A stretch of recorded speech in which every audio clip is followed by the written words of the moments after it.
masa tunggu haji khusus itu 5 sampai 7 tahun. Beberapa tahun terakhir itu kita punya percepatan gitu ya. Jadi nggak sampai 2 tahun udah bisa berangkat Mbak Rahma. Kalau di haji khusus sendiri itu nilai manfaatnya untuk Arehlah kami kembalikan full. Boleh dicek, masing-masing jemaah boleh mengecek. Bahkan yang belum berangkat pun itu bisa mengecek di nomor porsinya bahwa nilai manfaatnya udah berapa, seperti itu. Berhajilah dengan jalur yang resmi gitu agar perjalanan ibadahnya lebih aman dan nyaman. Sahabat Arehlah, hari ini dengan saya Rahma selaku customer service dari Arehlah. Kita juga sudah bersama dengan Ibu Hairiah selaku manajemen dari Arehlah. Lalu kita kembali dengan podcast Arehlah episode ke-8. Bersama Arehlah niat tak sendiri. Banyak teman-teman yang ingin mendaftar namun masih bingung kira-kira mendaftarnya di mana dan untuk tempatnya sendiri, tempat yang resmi. Baik itu haji reguler atau haji plus, itu kira-kira di mana. Dan tipsnya sendiri untuk melihat badan ini apakah resmi atau tidak itu seperti apa. Kalau di Indonesia sendiri, haji resmi itu sebenarnya ada 3 ya. Ada 3 jalur. Jalur pertama itu haji reguler. Jalur kedua itu haji khusus yang diselenggarakan oleh PIHK atau travel berizin resmi, Kementerian Haji dan Umroh. Kemudian jalur ketiga adalah haji furoda atau yang dikenal haji mujamalah. Banyak orang yang menganggap ini sama, padahal ini sebenarnya ada perbedaan gitu ya. Haji furoda itu mengundang adalah personal. Kalau haji mujamalah itu visa undangan juga, tapi yang mengundang adalah organisasi gitu. Jadi kadang orang menyamakan gitu, karena orang sebenarnya yang penting visa undangan, yang penting saya berhaji, seperti itu. Padahal ada perbedaan. Nah, di luar dari 3 tadi itu sebenarnya bukan jalur resmi haji di Indonesia, seperti itu Mbak Rahma.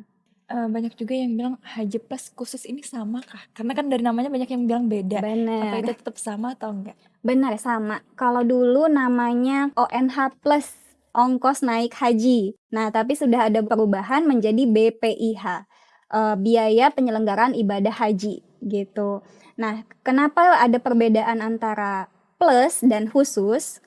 Pada dasarnya dulu plus itu tambahan ya. Plus itu kan artinya tambahan. Tetapi makna tambahan ini menjadi bias karena sebenarnya bukan tambahan program hajinya, tapi khususnya dilayani oleh pihak swasta, seperti itu Mbak Rahma. Makanya jadi ada perubahan menjadi penyelenggara ibadah haji khusus atau PIHK, seperti itu. Jadi untuk haji reguler sendiri mendaftarnya di Depak, lalu untuk yang haji khusus itu mendaftarnya di PIHK yang sudah Benar. berizin resmi. Iya, PIHK sendiri itu sebenarnya bukan hanya travel swasta saja. PIHK itu wajib untuk mendapatkan izin haji dari Kementerian Haji dan Umrah gitu. Dan itu untuk mendapatkan izin haji itu banyak penilaian-penilaian oleh Kementerian Haji dan Umrah, seperti itu Mbak Rahma. Jadi bukan berarti ketika kita punya travel biasa kemudian bisa menyelenggarakan haji khusus, tidak seperti itu. Tetap ada pengawasan dari Kementerian Haji dan Umrah. Baik, jadi untuk teman-teman yang ingin mendaftar haji, terutama untuk haji khusus sendiri harus melihat dulu izin resmi dari PIHK itu sendiri. Kuotanya sendiri di haji reguler dan haji khusus itu apakah kuotanya sama setiap tahun atau berbeda? Dan kira-kira berapa tiap kuotanya sendiri per tahun? Oke, jadi kuota ini sebenarnya telah diatur sejak 1987 di Kota Aman, organisasi konferensi Islam gitu ya. Pada saat itu ditetapkan bahwa kuota setiap negara yang mendapatkan jatah haji oleh pihak Arab Saudi itu senilai dibagi 1.000 gitu ya, 1:1000. Jadi ketika Indonesia memiliki warga negara muslim senilai 220 juta jiwa, maka kuota haji yang didapatkan oleh Indonesia adalah senilai 220.000 gitu. Nah, pembagian antara porsi reguler dan porsi plus itu telah diatur di dalam undang-undang. Untuk porsi reguler itu sebesar 92%, atau kalau misalnya kita hitung secara jumlah itu sekitar 200.000 orang. Kemudian untuk haji khusus itu mendapat porsi 8% atau senilai 17.000 orang. Seperti itu, Mbak Rahma. Jadi sudah jelas untuk yang haji reguler berapa kuota dan haji khusus sudah ada jelas kuotanya. Iya. Untuk yang haji mujamalah, karena sempat menyinggung terkait haji mujamalah juga, itu apakah termasuk dalam kuota yang tadi atau berbeda jalurnya? Jadi kalau haji mujamalah atau haji furoda itu dia non kuota. Makanya kalau misalnya kita sering baca di berita gitu ya, haji non kuota, haji non kuota. Artinya itu sebenarnya bukan jatah yang diberikan oleh pihak Saudi kepada Indonesia resmi. itu adalah jalur undangan gitu. Nah, karena dia itu non kuota, artinya bisa jadi ada, bisa jadi tidak. Seperti di tahun ini itu ternyata qadarullahnya tahun ini tidak ada kuota haji furoda seperti itu. Jadi kepastian untuk keberangkatannya itu tidak bisa diprediksi. Memang dia menangnya bisa langsung berangkat jika ada kuota. Jadi kalau misalnya untuk calon jemaah haji itu kami sarankan untuk mendaftar di haji jalur resmi gitu ya. Bisa mendaftar di haji reguler ataupun haji khusus karena ini adalah jalur yang kuota resmi. Walaupun kita menunggu, tetapi ada kepastian keberangkatan yang insya Allah udah ditetapkan seperti itu. Masa tunggunya sendiri dari haji reguler dan haji plus lalu mujamalah ini perbedaannya berapa tahun kira-kira dan berapa masa tunggunya setelah mendapat nomor porsi? Menunggu dengan nomor porsi itu hanya jalur haji reguler dan juga haji khusus. Untuk haji mujamalah itu memang tidak antri atau memang sistemnya dia langsung entry kemudian diberikan visa seperti itu ya. Namun kembali lagi haji mujamalah ini kita langsung berurusan sama pihak yang mengundang dari Arab Saudi. Untuk yang reguler di tahun ini itu ada kabar baik ya Mbak Rahma. Jadi kalau di tahun-tahun sebelumnya itu masa tunggu di setiap daerah itu berbeda-beda. Di Samarinda sendiri misalnya 25 tahun seperti itu. Kemudian di Makassar misalnya 49 tahun gitu. Tapi ada aturan terbaru dari Kementerian Haji dan Umroh yang itu sangat patut kita apresiasi, alhamdulillah, itu menyamaratakan masa tunggu haji reguler. Jadi per 2026 ini masa tunggu haji reguler itu hanya 26 tahun rata meskipun kita daftarnya di Samarinda ataupun daftarnya di Jakarta seperti itu. Nah, masa tunggu yang sama ini sebenarnya mengikuti seperti haji khusus.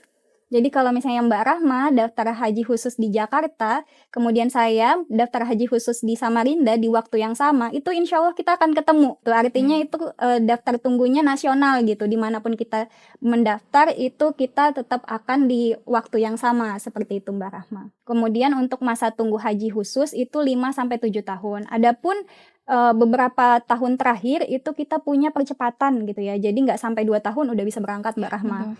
Jadi kalau dari kami sarankan itu lebih baik mendaftar dulu karena panggilan haji dari Allah itu kita tidak tahu apakah lebih cepat gitu ya. Tapi ketika kita sudah memiliki nomor porsi, itu kemungkinan lebih cepatnya akan lebih mungkin karena kita sudah punya nomor antrian seperti itu. Jika statusnya jemaah sudah memiliki nomor porsi daftar haji khusus, lalu ada kebijakan dibukanya percepatan, apakah yang sebelumnya mendaftar haji khusus bisa mengikuti yang haji mujamalah ini tadi atau tidak? Apakah porsinya yang sebelumnya itu hangus atau bagaimana? Jadi memang haji mujamalah ini beda jalur ya Mbak Rahma. Untuk misalnya dia sudah punya porsi tapi dia ingin percepatan, itu berarti percepatan yang sesuai dengan prosedur dari Kementerian Haji dan Umrah gitu. Nah ini insya Allah lebih aman seperti itu ya. Nah untuk biasanya itu ada aturan yang dikeluarkan oleh Kementerian Haji dan Umrah mengenai kriteria yang bisa masuk percepatan. Ada yang waktu itu karena lansia. Jadi untuk yang di atas 75 tahun boleh diajukan percepatan. Jadi misalnya harusnya dia masih 7 tahun lagi, harusnya dia masih 5 tahun lagi. Ternyata dia bisa ditarik cepat 3 tahun ke depan. Seperti itu. Atau misalnya pemerintah Arab Saudi sedang membuat program apa yang hanya ini nanti bisa seperti itu. Jadi itu memang ada setiap tahun itu tuh kriterianya. Tapi balik lagi ini mengikuti aturan seperti itu. Jadi kita sendiri juga belum tahu aturan yang akan ada seperti apa, tapi balik lagi bisa jadi ada gitu Mbak Rahma. Jadi kalau misalnya ada, ketika kita udah punya nomor porsi itu akan lebih mudah daripada kita belum punya nomor porsi seperti itu. Baik. Jadi memang yang lebih safety-nya untuk dapat porsi ini daftar di Haji Plus dulu. Jadi kalau misalnya ada kemungkinan kita lihat prosedur lagi seperti apa. Iya, gini. Saya udah daftar haji mujamalah, tapi saya mohon maafnya ditunda gitu ya. Dia qadarullah tahun lalu dia ditunda. Tahun ini pun dia kata travelnya saya tidak berangkat, belum tahu ini sampai akhir apakah bisa berangkat gitu. Saya tanya apakah sudah mendaftar nomor porsi, dia bilang sudah. Itu langkah yang baik saya bilang gitu. Karena ketika kita punya nomor porsi, kita secara tidak sadar sebenarnya udah lewat setahun, 2 tahun loh Mbak Rahma. Jadi sebenarnya menunggu mungkin 5 tahun itu tidak terasa gitu. Jadi lebih baik kita punya nomor porsinya, kalau ada rezeki lebih silahkan daftar mujamalah gitu. Tapi kalau misalnya rezekinya mungkin cukupnya hanya untuk daftar nomor porsi, saya sarankan daftar nomor porsi saja gitu. Selanjutnya banyak juga pertanyaan, statusnya dia udah daftar haji reguler, apakah boleh daftar haji plus juga? Misalnya karena ingin setelah haji reguler berangkat, nanti kalau ada lagi haji plus berangkat lagi, apakah bisa seperti itu? Aturan di Indonesia saat ini nomor porsi itu tidak bisa seperti itu Mbak Rahma. Jadi kalau misalnya dia sudah mendaftar di haji reguler, dia tidak bisa lagi mendaftar di haji khusus. Begitupun sebaliknya, ketika dia sudah punya nomor porsi haji khusus, dia tidak bisa mendaftar di haji reguler seperti itu. Dan jika dia sudah berangkat haji, dia baru bisa mendaftar itu 18 tahun baru bisa mendaftar kembali. Jadi tidak bisa langsung seperti itu gitu Mbak Rahma. Tidak boleh double porsi ya. Baik, terkait haji tadi, untuk yang 3 jalur ini, dari haji reguler, haji khusus, dan haji mujamalah, terkait setorannya ini seperti apa, berapa, dan bagaimana cara kita menyetorkannya? Oke, kalau haji reguler itu setahu saya plus minus mungkin sekitaran 25 juta ya. Kalau di haji khusus itu masing-masing travel berbeda-beda. Kalau di Arehlah itu senilai $5.000 atau senilai 85 sampai 90 jutaan gitu.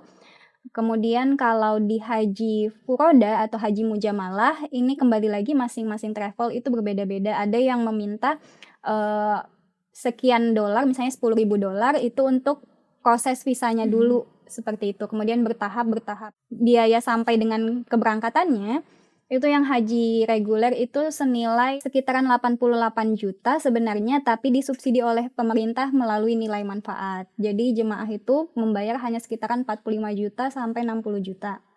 Kalau yang haji khusus itu memang kembali lagi dengan produknya travel masing-masing berbeda-beda. Untuk di Arehlah sendiri itu sekitaran 15.500 untuk di tahun ini gitu ya Mbak Rahma. Itu senilai 270 juta. Kalau haji mujamalah, qadarullah di tahun ini memang Arehlah tidak membuka haji mujamalah ataupun haji furoda gitu. Terkait nilai manfaat yang sempat disebutkan di haji reguler, apakah di haji khusus itu ada nilai manfaat juga? Iya, kalau di haji reguler nilai manfaat itu dikembalikan menjadi subsidi pembayaran ya. Jadi misalnya total biaya untuk haji reguler itu 88 juta, ternyata jemaah hanya membayar 60 juta seperti itu. Karena ada subsidi dan nilai manfaat. Kalau di haji khusus sendiri, itu nilai manfaatnya untuk Arehlah kami kembalikan full, boleh dicek, masing-masing jemaah boleh mengecek, bahkan yang belum berangkat pun itu bisa mengecek di nomor porsinya bahwa nilai manfaatnya udah berapa seperti itu gitu. Jadi kalau nilai manfaat ketika sudah pelunasan biasanya dari BPKH menyetorkan kembali dulu ke PIHK, ke travel, nanti travel akan menyetorkan kembali ke jemaah seperti itu Mbak Rahma. Baik, setelah itu untuk yang tahap pelunasan, ini seperti apa kalau yang di haji reguler, seperti apa pelunasannya? Apakah misalnya dikategorikan dia udah mampu bayar sekian, sekitar 80 juta tadi, apakah bisa langsung setor pelunasan? Dan haji khusus juga apakah bisa langsung menyanggupi? Misalnya contoh, di tahun ini kita paketnya sekitar 200 juta tadi.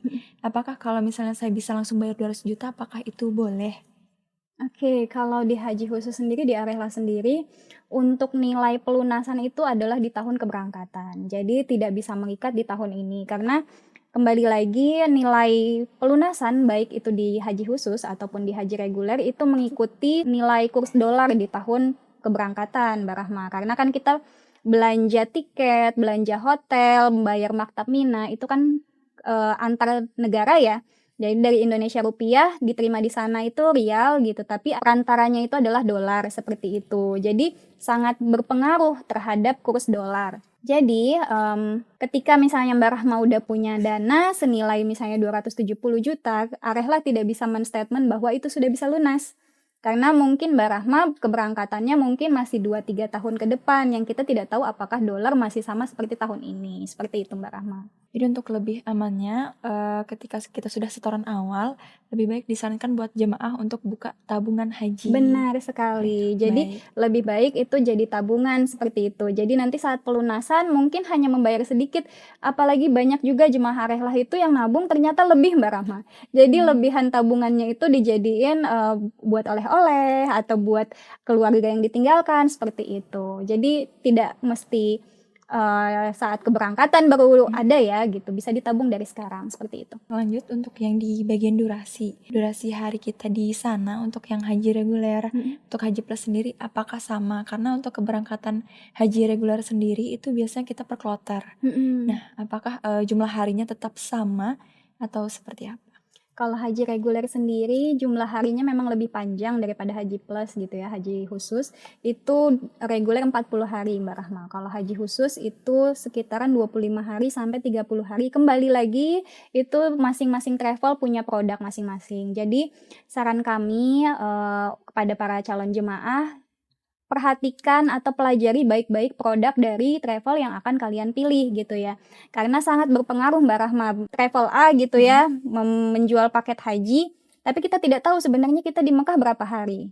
Bisa jadi cuman dikasih 4 hari, dikasih 3 hari, kan sayang ya, karena kan ibadah haji itu kita pengen lebih banyak bermunajat di sana, lebih banyak itikaf ya kan gitu. Jadi saran saya pelajari program haji travel yang kalian inginkan gitu ya. Kalau di Arehla sendiri itu program kami di tahun ini itu 28 hari Mbak Rahma. Jadi sebelum prosesi haji itu kita ada pemantapan manasik di Mekah dan itu di hotel yang khusus untuk jemaah Arehla. Jadi kita menyewa satu hotel khusus untuk jemaah Arehla di sana dan kita berikan manasik setiap harinya gitu Mbak Rahma. Jadi mereka akan benar-benar belajar manasik haji sampai akhirnya di tanggal 8 Zulhijjah itu kita ke Mina.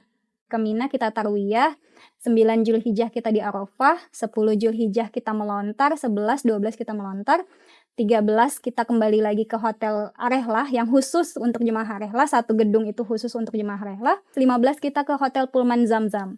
Di hotel Pullman Zamzam itu kita 6 malam atau 6 hari, kemudian kita lanjut ke Madinah, 6 malam juga di Madinah, seperti itu Mbak Rahma. Baik. Dan untuk rute terakhirnya di Madinah ya. Benar sekali. Ini ada alasan sebenarnya kenapa Arehlah menggunakan program seperti ini, karena dari dulu Arehlah sangat fokus pada waktu hajinya. Dan jemaah itu fokus ibadah dan fokus kesehatannya itu fit gitu Mbak Rahma. Karena kita tahu ya, haji ini adalah ibadah fisik. Jadi kita itu di tenda Arafah, di tenda Mina yang notabene-nya panas, terik, kemudian kita tawaf, kemudian kita sa'i, kita melontar, itu semua adalah ibadah fisik gitu ya. Jadi kita berpengalaman, Arehlah punya pengalaman, jemaah haji Indonesia itu fisiknya tidak sekuat negara yang lain gitu ya. Seperti misalnya negara Mesir atau negara Arab gitu yang orangnya misalnya kuat-kuat nih jalan jauh. Indonesia jalannya kita di sini dekat aja kan harus gimana gitu ya. Nah, jadi berdasarkan itu kita melihat bahwa lebih baik kita ambil program akhir. Jadi selama dia di Indonesia masih fit gitu ya. Setelah sampai di sana kita iniin lagi dengan manasik gitu. Kemudian baru pas di puncak hajinya dia masih mengingat materi gitu. Belum terdistrak sama jalan ke sana kemari, belum terdistrak sama wisata gitu. Dia memang fokus saya mau ibadah seperti itu. Setelah selesai hajinya sudah tahallul, baru kemudian masuk ke hotel Pullman Zamzam. Di situ silahkan 5 waktu sholat di Masjidil Haram. Kemudian juga ziarah ke Taif, ziarah Jabal Rahmah silahkan. Tapi kembali lagi tetap jaga kesehatan gitu ya, karena di sana kita seringnya dehidrasi gitu. Nah setelah itu baru ke Madinah. Jadi itu program yang seperti itu Arehlah nilai itu sangat fit untuk jemaah haji Indonesia. Gitu. Penting sekali untuk melihat itinerary perjalanannya. Benar sekali. Jadi saran kami untuk yang mau mendaftar haji, bener-bener tanya deh sama CS-nya Mbak Rahma. Kok ditanyain aja nih banyak-banyak nih Mbak Rahma programnya gimana, Mbak Rahma berapa lama nih, hotelnya di mana gitu. Karena hotel yang Arehlah pakai itu Pullman Zamzam, posisinya itu langsung di depan Masjidil Haram gitu ya. Untuk yang haji reguler sendiri untuk hotelnya standarnya seperti apa? Haji reguler itu karena jumlah jemaahnya juga banyak ya, dan haji reguler itu nggak hanya Indonesia tapi ada dari negara lain juga. Jadi hotelnya biasanya mohon maafnya jauh gitu Mbak Rahma. Jadi kalau memang para calon jemaah memiliki rezeki yang sangat cukup untuk haji khusus, kami sarankan untuk haji khusus bukan karena menikmati fasilitasnya, tapi niatkanlah untuk bisa lebih fokus ibadah. Jangan sampai yang dicari dari haji khususnya kemewahan atau kenyamanan, padahal fasilitas yang nyaman itu harus digunakan untuk ibadah yang lebih semangat lagi, seperti itu. Lebih maksimal lagi untuk ibadahnya. Lebih maksimal lagi. Baik, setelah terkait hotel dan makannya sendiri untuk jemaah ini dari awal sampai di akhir itu seperti apa? Apakah prasmanan kah atau nasi kotak? Kalau reguler itu makannya masih nasi kotak. Kalau di haji khusus biasanya disediakan prasmanan. Untuk hotel yang Arehla sewa sendiri itu Arehla juga menyediakan catering yang prasmanan gitu ya. Kemudian kalau di Pullman Zamzam dan juga di Hotel Al Haram Madinah itu karena bintang 5 jadi udah include gitu Mbak Rahma, 3 kali sehari full board, itu standar hotel bintang 5 seperti itu. Baik, untuk posisi maktab. Untuk maktabnya sendiri ini ketika kita ingin ke Mina atau waktu pelontaran berapa jaraknya kira-kira? Untuk jaraknya sendiri tuh berapa kilometer atau berapa meter? Oke, kalau haji reguler memang lebih jauh karena jumlah jemaah haji reguler cukup banyak ya Mbak Rahma. Ibaratnya 200.000 orang dengan jumlah tenda di Mina yang kita juga berbagi dengan negara lain. Jadi kebiasaan kita jemaah haji reguler memang lebih jauh gitu. Untuk yang haji khusus sendiri kita prioritaskan di maktab VIP atau yang lebih dekat. Itu Arehla sendiri biasanya di maktab 114 atau 115 seperti itu Mbak Rahma. Walaupun kita tidak bisa menjanjikan ya, cuman kita akan terus maksimalkan gitu. Baik, jadi dari hotel, makanan, dan fasilitas yang lainnya bahkan maktab pun sudah berbeda. Lalu untuk pembimbingnya sendiri, untuk pembimbingnya ini untuk misalnya satu pembimbing harus membimbing berapa jumlah jemaah. Lalu apakah sama dengan haji khusus dengan jumlah pembimbing yang diberangkatkan? Oke, kalau di haji khusus sendiri pembimbingnya untuk satu bis itu satu pembimbing ibadah, kemudian ada satu penanggung jawab dari travel, dan juga ada petugas kesehatan seperti itu. Di haji reguler juga seperti itu, cuman perbandingannya yang reguler lebih banyak melayani jemaah gitu Mbak Rahma. Porsinya lebih banyak. Jadi satu pembimbing melayani 3 bis seperti itu kalau di reguler. Namun kalau di haji khusus satu pembimbing ibadah untuk satu bis. Kemudian di haji khusus juga di Travel Arehlah itu menyediakan atau memberikan mutawif gitu. Jadi sudah ada pembimbing ibadah yang diberangkatkan dari Indonesia, kemudian di sana ada lagi guide atau mutawifnya seperti itu. Jadi masing-masing jemaah per kelompoknya sudah ada yang membimbing. Baik, lanjut. Sebelumnya sempat ada yang bertanya tentang haji dakhil. Nah, haji dakhil ini seperti apa? Karena masih banyak yang awam sekali terkait haji dakhil ini sendiri. Oke, haji dakhili itu sebenarnya baru booming di tahun-tahun ini. Di tahun ini karena haji furoda dan haji mujamalah itu sedang dibatasi gitu Mbak Rahma. Jadi kalau orang bilang itu banyak jalan menuju Mekah ya. Jadi pasti setiap tahun kita punya cerita, punya berita, ini haji pakai visa ziarah, ini haji pakai jalur mohon maafnya paspor Thailand gitu. Ini haji lewat Cina, ini haji lewat Korea, sampai seperti itu. Karena balik lagi animo masyarakat untuk berhaji itu tuh sangat tinggi. Dan mungkin di tahun itu dia dapat rezeki gitu Mbak Rahma. Kenapa dia tidak daftar tunggu gitu. Mungkin dia punya rezeki dan saya niatkan ini untuk haji, saya pengen yang langsung deh. Atau mungkin rezekinya udah lama. Tapi mungkin kemantapan hati itu baru datang. Banyak jemaah yang seperti itu gitu ya. Jadi ketika kemantapan hati itu sudah datang dan rezeki pun sebenarnya sudah ada. Jadi ya udah saya mau daftar yang paling cepat atau saya pengen langsung berangkat deh gitu sih Mbak Rahma. Haji dahili ini sebenarnya ini adalah peruntukannya untuk warga negara Saudi dan juga ekspatriat yang sudah bermukim di Saudi gitu. Nah, banyak disalahgunakan oleh mohon maafnya oknum itu menawarkan kepada calon jemaah yang mungkin dia tidak paham. Kadang jemaah itu saya pokoknya pengen berhaji gitu ya. Tapi dia tidak paham apakah ini jalurnya resmi, apakah ini jalurnya legal gitu. Oh, kenal sama si A, oke saya daftar gitu. Kami edukasi juga kepada jemaah, berhajilah dengan jalur yang resmi gitu, agar perjalanan ibadahnya lebih aman dan nyaman. Banyak jemaah misal kloternya daftarnya paket umroh Syawal, lalu dia tetap stay di sana. Apakah itu juga termasuk yang bagian dari haji dahil tadi atau bukan? Itu ada 2 kemungkinan, ketika dia menggunakan visa umroh Syawal, tapi dia tidak pulang ke Indonesia, itu sebenarnya adalah suatu pelanggaran gitu ya. Karena kita tahu visa umroh itu wajib untuk keluar dari Arab Saudi itu sebelum 1 Zulqa'dah, gitu Mbak Rahma. Semua visa umroh, visa ziarah itu wajib keluar dari Saudi 1 Zulqa'dah. Kembali lagi banyak jalan menuju Mekah, banyak jalan menuju haji itu yang digunakan oleh orang, ya udah dicoba aja gitu, saya tetap di sini, saya nggak pulang, seperti itu ya. Itu ketika dia pulang pada dasarnya dia akan kena denda. Kemudian kalau misalnya dia, misalnya lagi ada razia, kemudian dia ditemukan, nah itu, sanksinya berat gitu Mbak Rahma. Jadi kita tidak tahu apakah sebenarnya si jemaah ini sebenarnya paham apakah itu ilegal gitu. Kadang ya dia diceritain sama orang, nggak apa-apa jalurnya gini aja, dia ikutin seperti itu. Kemudian apakah itu otomatis haji dahili?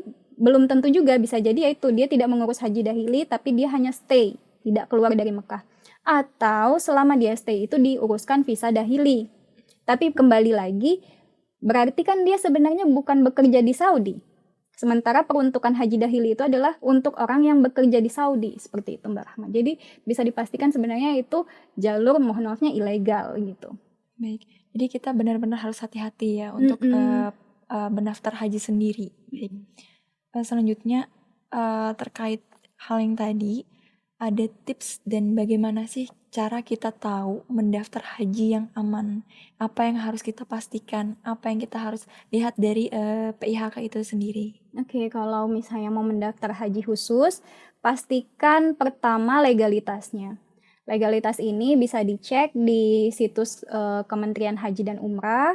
Kalau misalnya Mbak Rahma lihat di brosur Arehlah itu selalu mencantumkan izin PIHK nomor sekian, itu supaya jemaah bisa mengecek di sistem atau di situs Kementerian Haji dan Umroh. Ada izin haji, ada izin umroh gitu ya. Punya legalitas belum tentu juga aman ya Mbak Rahma. Sebaiknya kembali lagi untuk bisa mengecek track record atau selama ini bagaimana travelnya melayani jemaah. Selama ini bagaimana travelnya ketika ada masalah, seperti itu. Kemudian paketnya, produknya, seperti yang tadi saya sampaikan, produknya ditanya, ini menggunakan maskapai apa biasanya.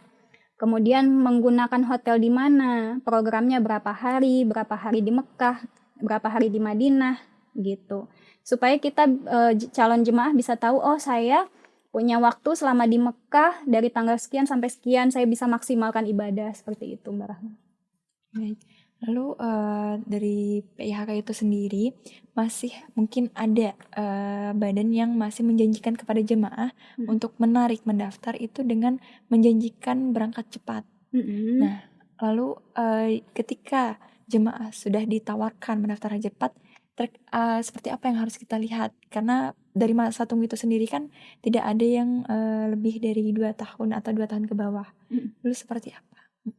Jadi di tahun 2024, alhamdulillah Indonesia mendapatkan kuota tambahan Mbak Rahma. Jadi pada tahun itu Arehlah sendiri mengikuti kuota percepatan atau kuota tambahan yang diberikan Arab Saudi, dan jemaah yang tadinya mendaftar itu ada yang lebih cepat berangkatnya karena pengajuan sistemnya Mbak Rahma. Jadi nama-nama itu diajukan gitu ya.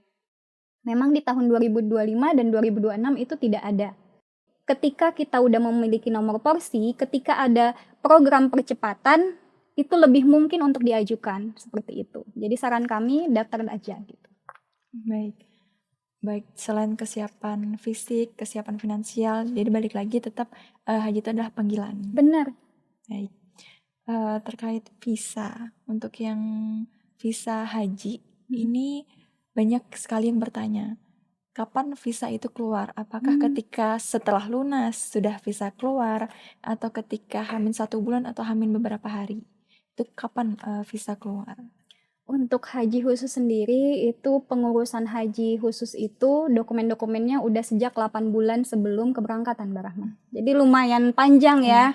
Dari menghubungi jemaah, nama jemaah ini sudah masuk itu 8 bulan sebelum tanggal haji. Nah, untuk visa sendiri untuk di tahun ini alhamdulillah keluarnya lebih cepat di akhir Ramadan gitu. Nah, untuk haji reguler juga seperti itu di akhir Ramadan. Kemudian ada yang bertanya gimana haji mujamalah visanya kapan keluar? Kembali lagi karena itu adalah non kuota atau di luar dari jalur kuota, maka visanya memang sesuai dengan apply gitu, sesuai dengan request gitu Mbak Rahma. Jadi proses untuk bisa sampai visa issued itu yang tahu adalah si travel dan juga rekanan di Saudi yang memberikan jalur visa Furoda ini gitu. Kebiasaan Furoda itu memang keluarnya mepet-mepet gitu. Udah deket atau udah mau tutup bandara Saudi untuk haji seperti itu Mbak Rahma. Baik. Tapi kalau misalnya haji reguler dan haji khusus karena itu adalah kuota pemerintah, jadi pasti lebih prepare. Pasti lebih aman karena udah jauh-jauh hari udah ada gitu. Kita pun tenang, oh visa saya udah keluar. Jadi persiapan jemaah pun itu lebih nyaman begitu Mbak Rahma. Untuk visanya sendiri prosesnya juga cukup panjang ya, cukup lama juga. Baik, terkait haji, apakah untuk mendaftar haji ini harus tunggu kaya dulu? Atau panggilan tadi? Karena banyak yang bilang tunggu niat dulu deh, tunggu ada uang dulu. Kira-kira ini gimana menanggapinya? Haji itu Allah yang mampukan gitu. Memang menggapai haji butuh finansial, tapi kembali lagi Allah itu maha kaya. Kita di dunia ini hanya meminta kekayaan Allah yang dititipkan ke kita. Nggak perlu nunggu kaya dulu. Banyak sekali jalan berhaji yang Allah buat untuk orang-orang yang yakin. Bahkan Mbak Rahma ada yang dia mendapatkan haji itu dari orang yang memberi. Padahal maksudnya kita pikir dari pribadi dia, saya nggak punya dana untuk mendaftar haji. Ternyata ada temannya, kamu daftar udah di travel ini, akhirnya diberangkat. Artinya apa? Bukan karena dana kan? Kembali lagi itu haji itu panggilan Allah seperti itu. Jadi untuk berhaji sendiri tidak harus menunggu kaya ya? Iya benar. Kita mulai aja dulu pelan-pelan niat lalu daftar. Benar. Baik. Kemudian ada juga tuh yang nanya, haji dulu apa umrah dulu? Betul. Kalau dilihat dari tingkatannya, sebenarnya haji dulu. Karena haji itu adalah rukun Islam yang kelima ya. Namun masing-masing orang hatinya bagaimana gitu. Apakah misalnya ya udah saya mau umroh dulu deh. Tapi pastikan setelah itu daftar haji ya gitu. Misalnya umroh dulu untuk pemantapan hati, atau misalnya ya Allah saya berdoa saat umroh supaya dimudahkan rezeki saya untuk bisa daftar haji. Yang tadinya niat saya sendiri berhaji, saya bawa suami, saya bawa anak seperti itu. Atau ya udah saya daftar haji deh. Insya Allah rezeki untuk umroh akan ada gitu Mbak Rahma. Nggak ada yang salah manakah haji duluan atau umroh duluan. Yang salah itu tidak daftar keduanya gitu.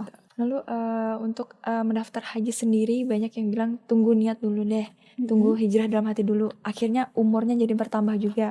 Selain urut porsi yang bertambah, usia juga bertambah.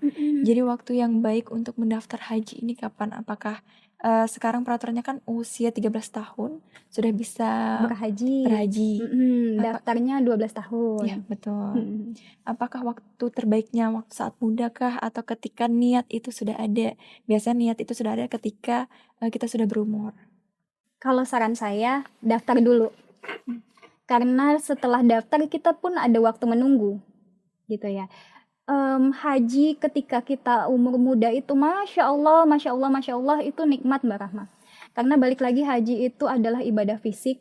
Jadi kalau kita muda, kita jalan dari Arafah ke Musdalifah ke Mina, Masya Allah menikmati tapak tilas haji Rasulullah itu nikmat gitu. Tapi mohon maafnya ketika kita sudah tua, kita mau melakukan itu, fisik kita mungkin sudah tidak sanggup. Jadi saran saya, selagi muda, daftarlah haji. Karena haji saat muda itu sungguh nikmat. Dan ibadah juga perlu fisik ya, kesiapan Iya, fisik benar, tadi. benar. Untuk selanjutnya closing statement, mungkin barangkali ada pesan dari Ibu Hairiyah terkait haji. Pesan saya atas nama pribadi saya, jika memang ada rezeki untuk mendaftar haji, daftarlah. Entah itu haji reguler, entah itu haji plus, daftarlah mana yang paling cocok dengan Bapak Ibu sekalian atau adik-adik sekalian, karena haji itu masa tunggunya lumayan ada jarak ya. Jadi untuk adik-adik pun misalnya mau daftar haji reguler, sekarang umurnya 12 tahun, kemudian masa tunggu 26 tahun, mungkin akan berangkat di 38 tahun Mbak Rahma. Jadi lumayan juga sebenarnya sudah berumur juga di 38 tahun ya. Makanya saran saya daftarlah haji. Karena ketika kita niatkan untuk mendaftar haji, sesungguhnya Allah itu melihat niat kita. Allah itu maha melihat dan insya Allah rezeki itu akan datang. Jangan takut, kita punya Allah maha kaya, kita punya Allah maha memberi, mintalah sama Allah, Allah akan memberi. Apapun jenis hajinya, mau haji reguler atau mau haji khusus, tapi sebaiknya haji resmi gitu ya, supaya perjalanan ibadah Bapak, Ibu, adik-adik sekalian juga nyaman, aman, tenang, tidak takut seperti itu. Itu aja dari saya, terima kasih. Terima kasih Ibu Hairiyah atas pesannya.